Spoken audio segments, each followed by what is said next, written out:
we're going to work on your lower back, making your sacrum stronger and a little bit more mobile. So this will chip away at it, and it will impact the way you do other things like, say, the hip rock.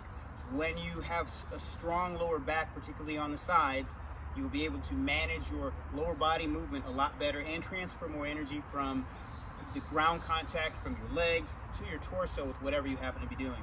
So what I'd like you to do is place your hands behind your head, clasp your hands, place them behind your head, and from here you're going to think about turning one elbow toward your hip while the other one turns up toward the ceiling or sky, and you're going to look up and reach just like this for a 5 count. 1, 2, 3, 4, 5, and then pretend your back is against a flat wall and you can't break the plane. That's how I want you to remain. Reach toward the other hip, elbow up toward the ceiling.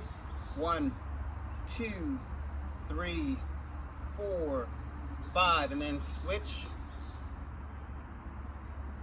1, 2, 3, 4, 5, and one more time like that. Switch, looking up toward the ceiling or the sky. 1, 2, 3, 4, 5. Now we're going to go switch, switch.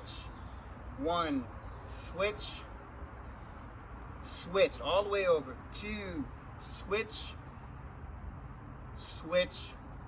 3, come back to the beginning position and relax. So we can do this exercise for multiple lower body positions. This is one of them. If you're comfortable, do this, try it from the straddle. Doesn't need to be wide at all, just for stability. And you also want to try it sitting on your legs and try the same thing, same tempo. You're going to reach, but it will feel a lot different because your lower body's in a different position. You will engage your back differently.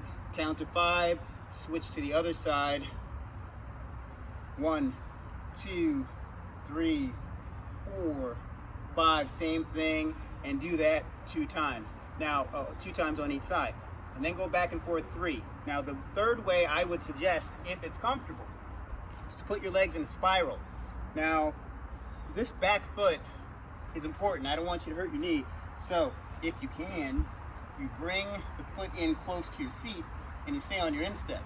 If you can't, excuse me, bring it close to your seat, then you open up and you'll have a little bit of gap. Now, I don't recommend anything for any long period of time in this position because you'll put stress on the knee unnecessarily. But if you're going to do something for a very short amount of time and you can't bring your leg in all the way, give it a try. If you feel stressed, get out of it and don't use this position at all. You will have to do this on both sides, changing leg positions. So the same thing would apply. Don't break the plane. Move over, reach for your hip, reach up as high as you can, look up. You'll count to 5. Do the same thing on the other side. Count to 5. Do that twice on each side, then go back and forth 3. Switch legs,